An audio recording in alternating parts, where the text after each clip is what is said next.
आप बताओ, जा पर कृपा राम की होई, ता पर कृपा करें सब कोई, इसका अर्थ क्या है?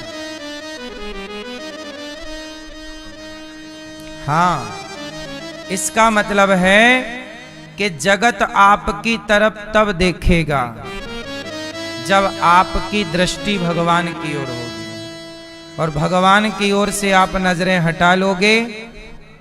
आप लोग गलती क्या करते हैं? संसार के पीछे भागते हैं। संसार के पीछे भागोगे तो आपको एक उदाहरण देके के मैं समझाता हूं, सुनो और शांत रहो। मैया सुनो, मेरी माँ सुनो। अच्छा ये बताओ, सुबह सुबह सुबह सुबह आप पूरब दिशा की तरफ दौड़ेंगे तो आपकी परछाई कहां होगी? आपके आगे या आपके पीछे? ओ मोबाइल वाले भैया, आज ही आए हो तो सुन लो।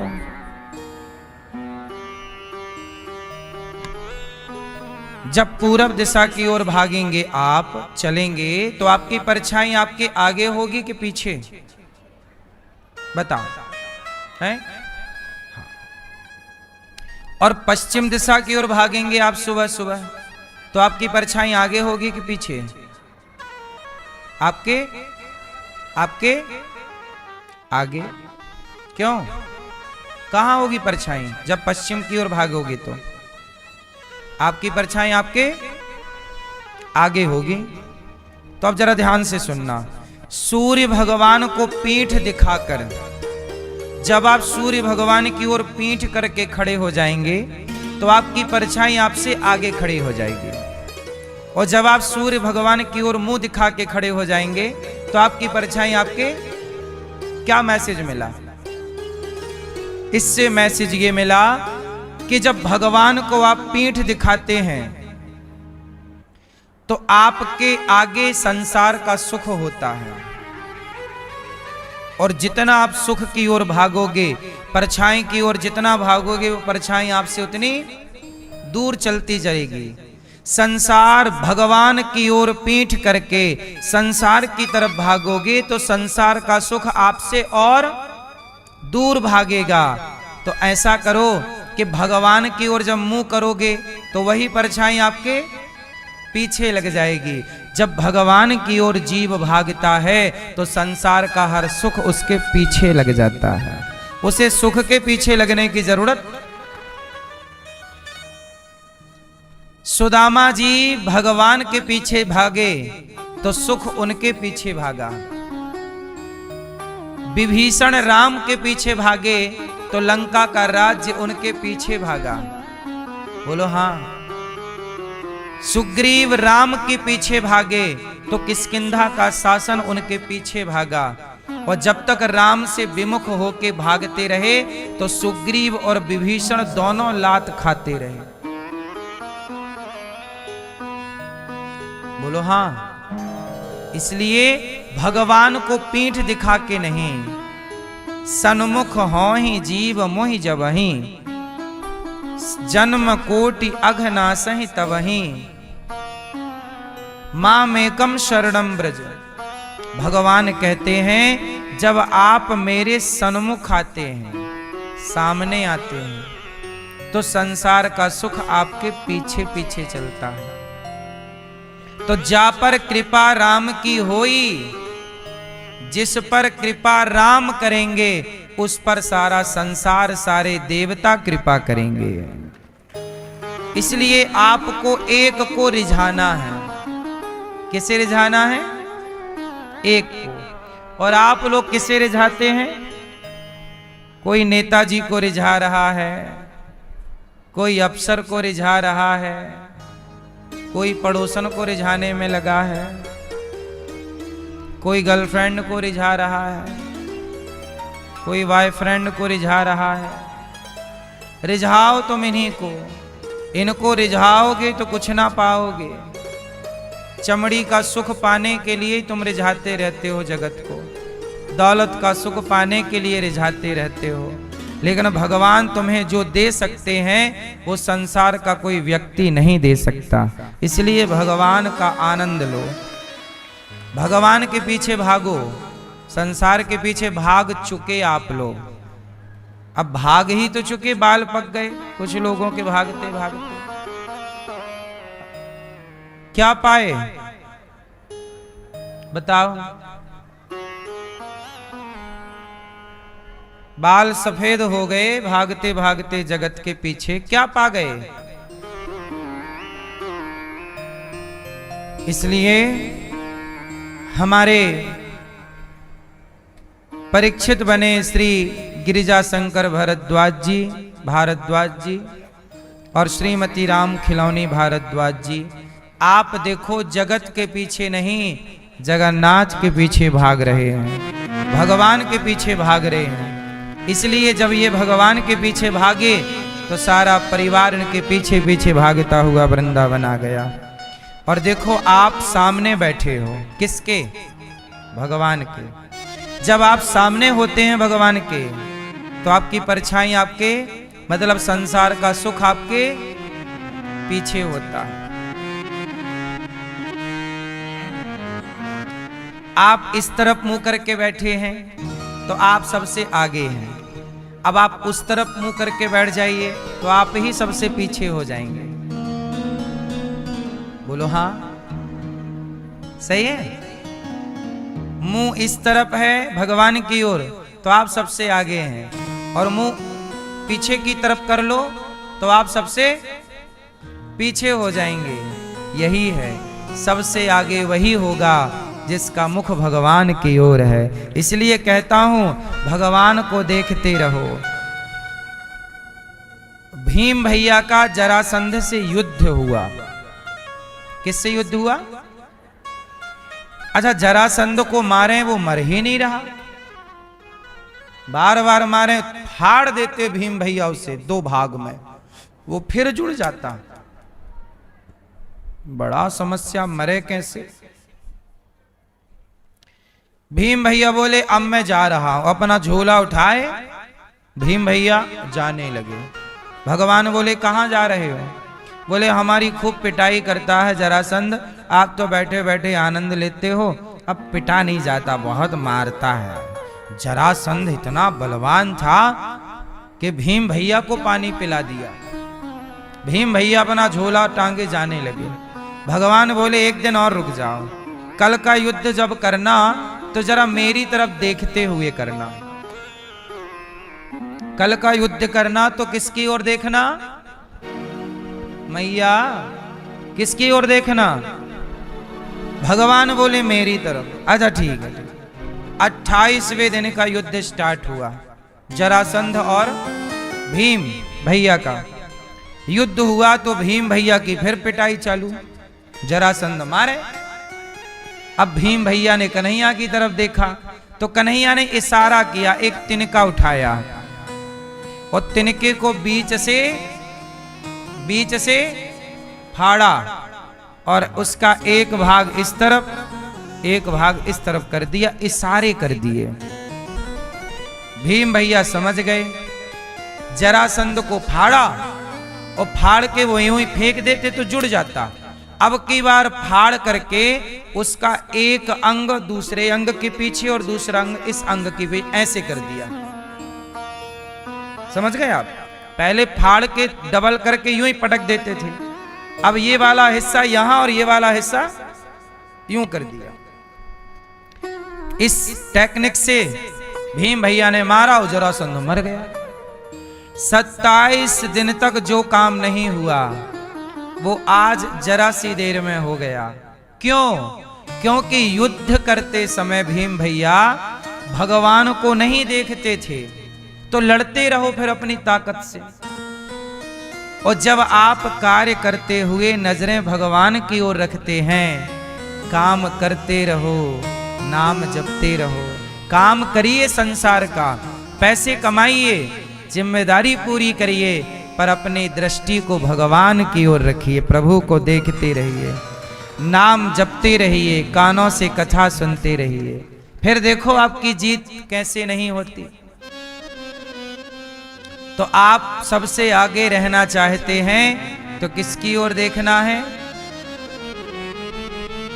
काम भी देखो, बिजनेस भी देखो, व्यापार भी देखो, परिवार भी देखो, सब देखो, पर सबसे ज्यादा भगवान को देखो। बोलो हाँ। आप संसार को देखने में इतने खो जाते हैं कि भगवान को देखते ही नहीं हैं। आप लोग भगवान के मंदिर जाते तो हैं, पर अपनी डिमांड लेकर के, अपनी कामनाएं लेकर के, अपनी इच्छाएं लेकर के। बोलो हाँ। आप बिना स्वार्थ के मंदिर भी तो नहीं जाते। क्यों? ये बात सही है गलत है? आप एक कदम भी यदि रखेंगे, मंदिर जाएंगे, इतनी बात करेंगे भगवान से, ये दे दो, वो दे दो, हे भगवान। मंदिर जाएंगे, मांगने के लिए ही क्यों जाना है?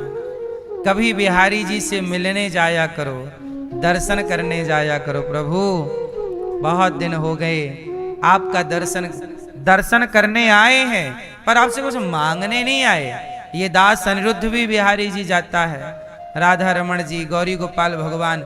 मैं रोज भगवान के चरणों में सुबह शाम उनके ही चरणों में रहता हूं दिन भर। कुछ मांगता थोड़ी हूं, बस दर्शन करता हूं, सेवा करता हूं, चाह कुछ नहीं रखता। क्यों? क्योंकि भरोसा मुझे पूरा है कि मैं क्या चाहूं, बिना मांगे ही भगवान ने बहुत कुछ दिया है। आप भरोसा तो करिए, सुदामा जी ने मांगा नहीं था, बिना मांगे ही सुदामा जी को भगवान ने इतना दे दिया कि वो मांगते तो इतना मांग भी ना पाते जितना बिना मांगे दिया। सही है कि गलत है? क्यों भैया? सांची के लवरी हैं? इसलिए भगवान को एक ऐसे भक्त की जरूरत है। आप भी भगवान से पूछो, प्रभु कैसे हैं, कब से खड़े हैं? दर्शन करो, केवल दर्शन करो। उस दर्शन के, उस मिलन में कोई स्वार्थ की गंध ना हो। मांगे से मरना भला, मत मांगो कोई भीख, बिन मांगे मोती मिले, यह सतगुरु की सीख। भगवान से भी क्या मांगो, और कोई मांगे भगवान से तो गलत नहीं है। एक बात बताओ, इसे उदाहरण से समझते हैं। एक बाप के दो बेटे हैं। एक बेटा बोला, पिताजी आप सारी दौलत हमें दे दो और आप हरिद्वार चले जाओ। एक बेटा बोला, बाप से सारा धन हमारे नाम करो और आप जाओ अपना हरिद्वार। और दूसरा बेटा बोला, पिताजी आप मेरे पास आइए, मुझे आपकी सेवा करनी है, मैं आपसे नहीं चाहता कुछ भी दौलत। आप आइए, आपका पुत्र हूं, पिता की सेवा करना मेरा धर्म है, मैं अपने धर्म का पालन करना चाहता हूं, मुझे आपसे दौलत नहीं, आप चाहिए। एक बेटा पिता से चाहता है, एक बेटा पिता को चाहता है। आप बताइए कौन सा उत्तम है? पिता से चाहता है, पिता को चाहता है, कौन अच्छा है? जोर से मैया, कौन अच्छा? पिता से चाहता है? बोलो। पिता से चाहने वाला महान नहीं होगा, पिता से चाहने वाला स्वार्थी है, और पिता को चाहने वाला धर्मात्मा है। ऐसे ही भक्त दो तरह के होते हैं, एक भगवान से चाहते हैं, एक भगवान को चाहते हैं। एक भगवान से चाहते हैं और एक भगवान को चाहते हैं। आप कौन से वाले हो? भगवान से चाहने वाले या भगवान को चाहने वाले? इसलिए कहता हूं, भगवान से चाहने वालों की तो भीड़ मंदिरों में है। भगवान से क्या चाहते हो? भगवान को चाहो। हाँ, चाहा है प्रभु को, चाहेंगे हरदम, मर के भी प्रभु से ये प्यार न होगा कम। चाहा है प्रभु को, चाहेंगे हरदम, मर के भी तुमको ना भूलेंगे कभी हम। तेरी याद में रहते हैं, तेरा नाम भी जपते हैं। तेरी याद में रहते हैं, तेरा नाम भी जपते हैं। चाहा है प्रभु को, चाहेंगे हरदम, मर के भी तुमसे मेरा प्रेम न होगा कम। भगवान से प्रेम करो। क्या करो? कैसा प्रेम? जिस प्रेम में कोई स्वार्थ ना हो। क्या ना हो? स्वार्थ का प्रेम तो सब करते हैं। हर प्रेम के पीछे एक स्वार्थ है। आप देख लो, आप किसी भी प्रेम को देखिएगा, उस प्रेम के पीछे क्या होगा? स्वार्थ। पर मीरा ने प्रेम किया। चांदी की दीवार को तोड़ा, मीरा ने घर छोड़ दिया। एक धनवान की बेटी ने गिरधर से नाता जोड़ लिया। चांदी की दीवार को तोड़ा, मीरा ने घर छोड़ दिया। एक धनवान की बेटी ने गिरधर से नाता जोड़ दिया। मीराबाई का प्रेम है क्या स्वार्थ है कि हमें बेटा दे दो, दौलत दे दो, ये दे दो, वो दे दो? बोलो। मीरा का प्रेम निस्वार्थ, इसलिए निश्चल प्रेम अमर है। क्या मीरा का प्रेम मर गया? बोलो। जब तक धरती रहेगी तब तक मीरा का प्रेम जीवित रहेगा और मीरा जीवित रहेगी। प्रेम यदि निश्चल है तो मरता नहीं। वह प्रेम मरता है जिस प्रेम में स्वार्थ होता है। भरत जी का प्रेम क्या मर गया? राम और भरत का प्रेम, बोलो, मर गया? क्यों नहीं मरा? क्योंकि भरत ने अयोध्या का सिंहासन छोड़ा। चाहते तो राजा बन जाते, माँ ने तो बोल रखा था, और सिंहासन खाली भी था, कोई दिक्कत नहीं थी। पर राम से प्रेम था। और कैसा प्रेम? राम जी और भरत जी के प्रेम में कोई स्वार्थ था? मैया शोर ना करो मेरी माँ। क्या राम के और भरत जी के प्रेम में स्वार्थ है?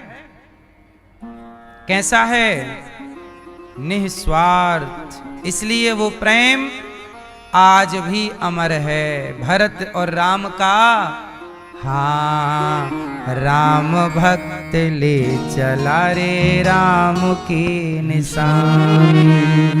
जब आप रामायण देखोगे, पढ़ोगे, जब राम और भरत के मिलाप को पढ़ोगे रामचरितमानस में, तो आप पढ़ोगे तो मैं गारंटी देता हूं कि पढ़ते समय आपकी आंखों में आंसू जरूर आएंगे। और यही राम और भरत का मिलाप आप रामानंद सागर जी की द्वारा जो रामायण बनाई गई है, जो कोरोना काल में लॉकडाउन में देखी गई, वो रामायण में जब भरत मिलाप देखोगे तो आप यदि थोड़ा भी धर्म को जानते हैं, थोड़ा भी यदि राम और भरत को जानते हैं, तो आपकी आंखों में, निष्ठुर भी होंगे आप तो आपकी आंखें गीली जरूर। ये प्रसंग सुनने पर,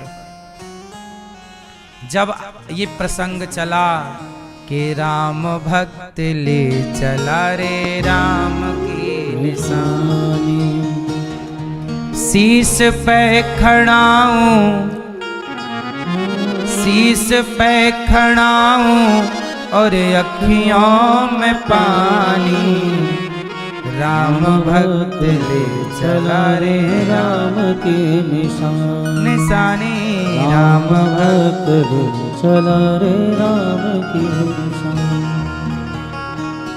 वो प्रेम कभी ना मरेगा, कभी ना मरेगा।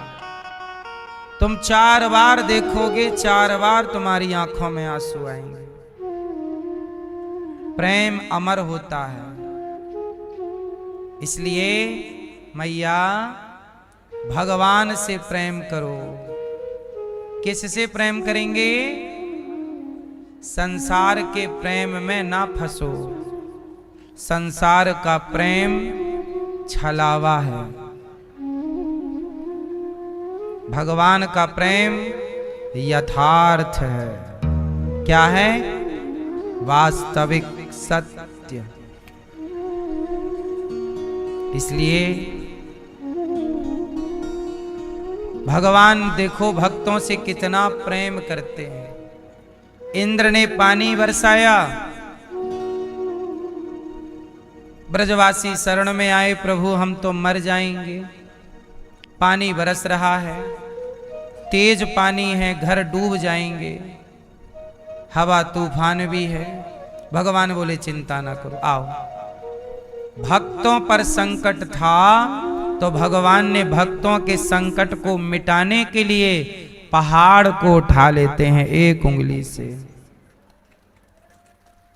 कि मुझे पहाड़ भी उठाना पड़ेगा तो मैं पहाड़ भी उठाऊंगा, पर भक्तों को दुखी नहीं रहने दूंगा। भगवान अपने भक्तों से बहुत प्यार करते हैं। मैया, भगवान अपने भक्तों से कितना प्रेम करते हैं। बारिश का मौसम था, एक संत जी जा रहे थे, साधु थे, बड़े संत थे, फक्कड़ थे, भगवान का नाम जपते थे। भगवान से बहुत प्यार था, बहुत प्रेम था। जा रहे थे, बारिश का मौसम था, बारिश हो रही थी। वो बच्चों की तरह गड्ढे में उछल जाते, फिर इस गड्ढे से उस गड्ढे में छप छप छप छप छप। साधु मस्त नहा रहे थे पानी में, और नाम वाह प्रभु तेरी कृपा बरस रही है। वहां से एक प्रेमी और प्रेमिका निकले।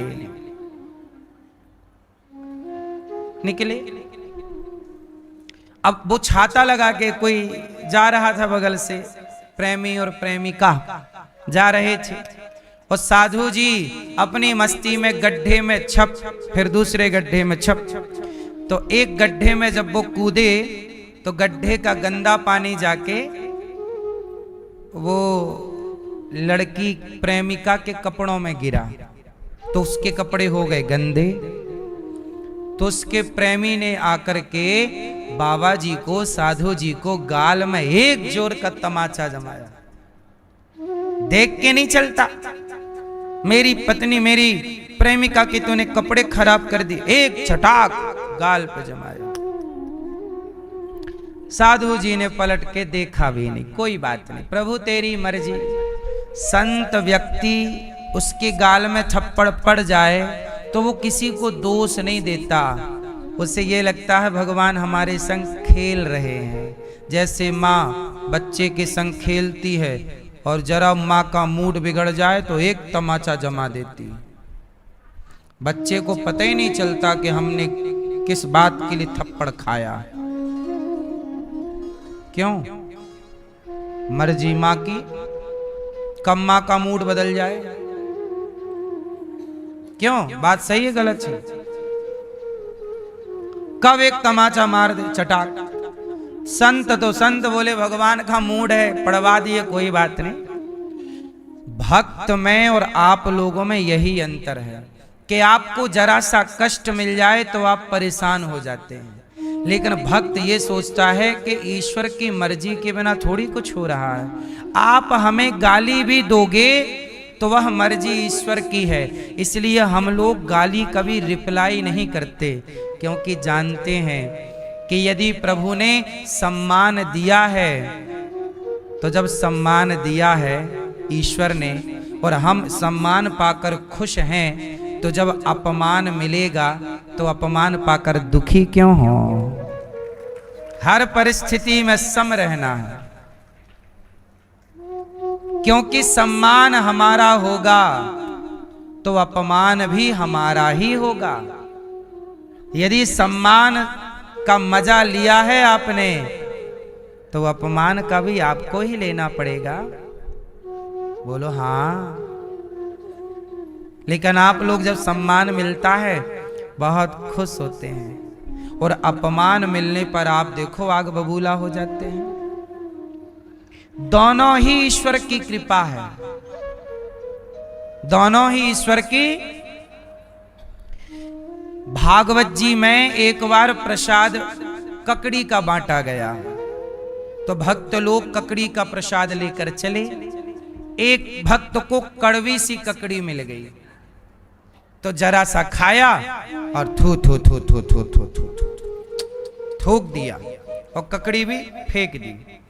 पीछे से दूसरा भक्त, वो भी कथा से उठा था, वो गया, उस ककड़ी को उठाया, धुला और खाने लगा।